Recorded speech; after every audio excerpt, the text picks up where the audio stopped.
Bonsoir à tous et bienvenue. En octobre 2019, l'UEFA avait lancé un appel à l'aide sur son site internet afin d'endiguer les matchs truqués. L'institution européenne avait expliqué qu'elle n'arrivait plus à lutter efficacement contre le match fixing et qu'elle recherchait un partenaire afin de l'épauler. Donc on a vu une alerte qui n'avait pas fait grand bruit à l'époque en Europe sur le phénomène des matchs truqués.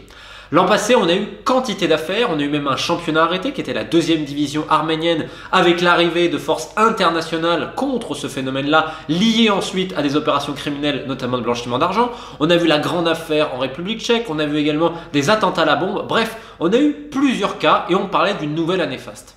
Et là, pour 2021, qu'est-ce qui s'est passé ? Et bien, selon le rapport de Sportradar, Sportradar c'est une agence de monitoring sur les paris, les chutes de cotes, etc., qui est employée par plusieurs fédérations sportives afin de contrôler, d'avoir une vue globale sur les potentiels matchs truqués. Et bien, selon ce rapport, 2021 marque une année record en termes de matchs truqués. Alors c'est pluridisciplinaire, il n'y a pas que le football, mais plus de 900 rencontres, 903 ont été jugées suspectes par Sportradar. Alors il faut comprendre un petit peu comment ça marche. Sportradar, c'est une des agences, ça ne évidemment regarde pas tout le marché, mais ils ont des datas, ils ont des applications spéciales qui permettent de voir selon les chutes de cotes, enfin bref, vis-à-vis des paris, c'est uniquement vis-à-vis des paris, c'est pas pour le reste, ils peuvent déceler les cotes, les alertes jaunes, les alertes rouges comme ils disent, qui impliquent des matchs truqués. Selon eux, plus de 900 matchs dans la seule année 2021, alors pour des profits non, simplement sur les matchs truqués de plus de 165 millions d'euros selon le rapport, mais là c'est quand même très ironique. Et si c'est bien ce qu'ils disent, ils disent oui bon, ça ne prend pas en compte toutes les activités criminelles. Hein, ça c'est juste, on va dire, 165 millions de le chiffre, mais ils te disent bien, on ne prend pas en compte les potentielles activités criminelles liées au blanchiment d'argent et qui ensuite derrière sur des vrais groupes mafieux, notamment les triades en Chine. Donc là, quand on se dit record, on pourrait se dire bon, ça pourrait faire parler. Ben, vous remarquez que quasiment personne ne parle de ce rapport. Alors c'est quand même assez savoureux parce que déjà aussi, il n'y a pas que les potentiels matchs truqués. On a aussi une estimation de l'argent généré par les paris. Et là, les chiffres que vous voyez, c'est en milliards d'euros. 745 milliards d'euros de paris sur le foot en un an. L'e-sport, par exemple, 46 milliards. Le basket, 185 milliards. Le tennis, 180 milliards. Enfin, quand tu regardes les chiffres, c'est énorme. Et ça ne prend pas en compte tout le marché. Là, c'est le marché des opérateurs. Il y a Sportradar, je crois qu'il y en a plus de 350 à travers le monde, mais il y en a d'autres. Et notamment tout le marché hors contrôle qui fait partie de ce qu'on appelle les paris clandestins. Alors, paris clandestin, c'est pas vous allez en bas d'un tripot, non, non. C'est là où les paris ne sont pas autorisés en théorie dans certains pays. C'est ce qu'on entend comme opérateur clandestin.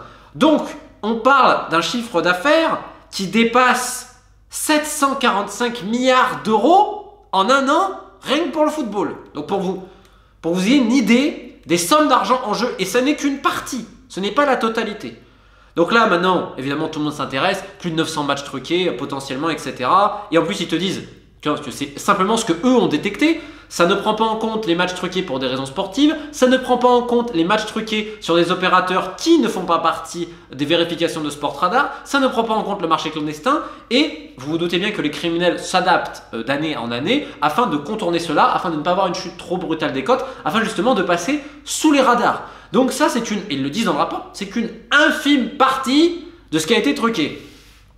Là on a une petite représentation du globe, on se rend compte que la plupart des matchs suspects sont surtout en Europe, 525. Alors le chiffre sur l'Asie, il est marrant parce qu'on va être très clair, l'Asie est le centre névralgique des matchs truqués. Lisez cette exceptionnelle enquête de Deutsche Welle qui est très intéressante. Pourquoi je dis exceptionnelle? Parce que vous allez comprendre tout de suite. Avec Declan Hill. Declan Hill, c'est un peu le pionnier sur les matchs fixing, notamment en Asie. Alors on va aller tout de suite parce que c'est très intéressant ce qu'il dit Declan Hill. Lui, il ne prend pas de gants, il te dit qu'en Thaïlande, en Indonésie, au Cambodge, au Vietnam, il y a de la corruption, une ligue officielle dans les équipes, au niveau des championnats, etc. Donc, je peux vous dire qu'il y a plein d'autres pays. Regardez Laos, on a fait une vidéo récemment, plus de 40 joueurs bannis à vie pour matchs truqués, etc. Mais pourquoi je dis que cette enquête, elle est savoureuse? C'est qu'on a l'un des patrons de Sportradar, qui est le responsable de l'intégrité, et là il dit « J'ai été impressionné avec du sérieux par laquelle l'AFC, donc la Confédération asiatique, prend ça en main, on va dire. » Donc, entendre Sportradar te dire que la Confédération asiatique de football prend les matchs truqués au sérieux, qu'ils ont été impressionnés par ça, et que ça devient de global leader dans l'intégrité sportive, c'est que si la Confédération asiatique, qui est l'une des plus corrompues au monde, est la global leader de l'intégrité dans le sport, c'est qu'on est au-delà de l'activité criminelle. À côté, le trafic de drogue et d'êtres humains, ce sont des petits joueurs de bonne taux, j'ai envie de dire. Parce que si l'AFC, c'est propre... Non mais, et là, en même temps, Sportradar, qui les finance? Hein? C'est les grandes institutions sportives, donc ils vont pas arriver et te dire tout est truqué, c'est un scandale, bien sûr.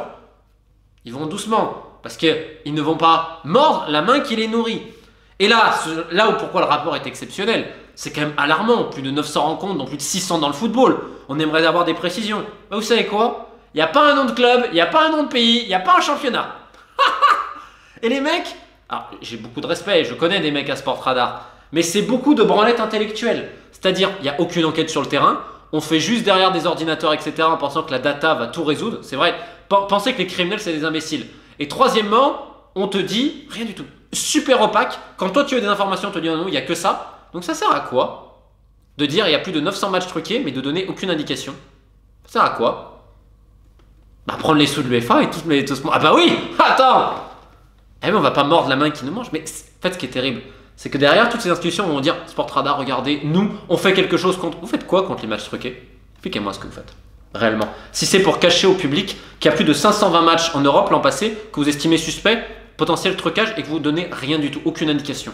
Regardez les pages d'après, c'est absolument exceptionnel. Et encore une fois, il y a de bonnes personnes à Sportradar, mais bon. Les seules indications, brièvement, qu'on a, c'est toutes les disciplines concernées, c'est les mois où ça se passe. Vraiment, l'info, on a vraiment besoin. Et là, ils te disent, voilà, est-ce que... C'est en plus le plus grave. Donc, on est quand même à plus de 600 matchs de foot suspects, dont 24% concernent les premières divisions. Ça fait beaucoup quand même. Hein. Ça fait plus de 150. Hein. Et, alors c'est vrai, ils insistent bien, ils disent, oui, mais regardez, beaucoup de divisions inférieures. Oui, mais les divisions inférieures, ça compte aussi, hein, c'est du foot. Ce qui est assez terrible, c'est qu'on voit même qu'il y a 5% sur les matchs de jeunes qu'on va truquer. Mais il n'y a rien de plus. Ils te disent que l'e-sport, ça monte aussi le nombre de matchs truqués. Et ce qui est assez intéressant, c'est qu'ils parlent aussi du basket.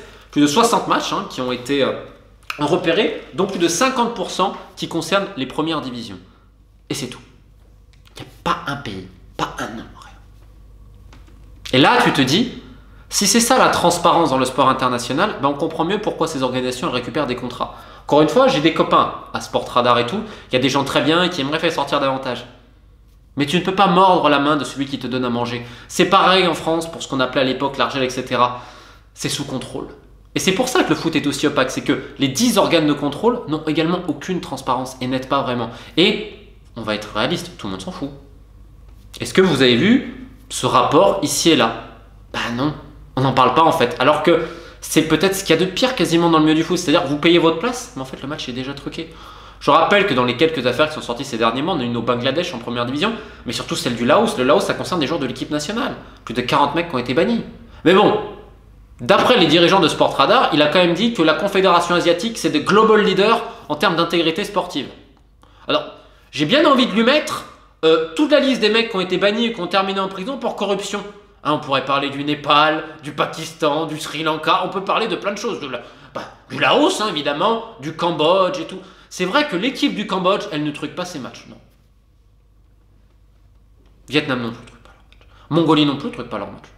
C'est vrai qu'au Timor oriental, alors eux, non seulement ils truquaient, mais en plus de ça, ils avaient fait des fausses identités pour que des joueurs brésiliens viennent jouer avec eux. Et des années plus tard, après qu'ils aient passé un tour en qualif Coupe du Monde contre la Mongolie, on a ragé, on a dit oh là là, c'est pas bien, on va les suspendre.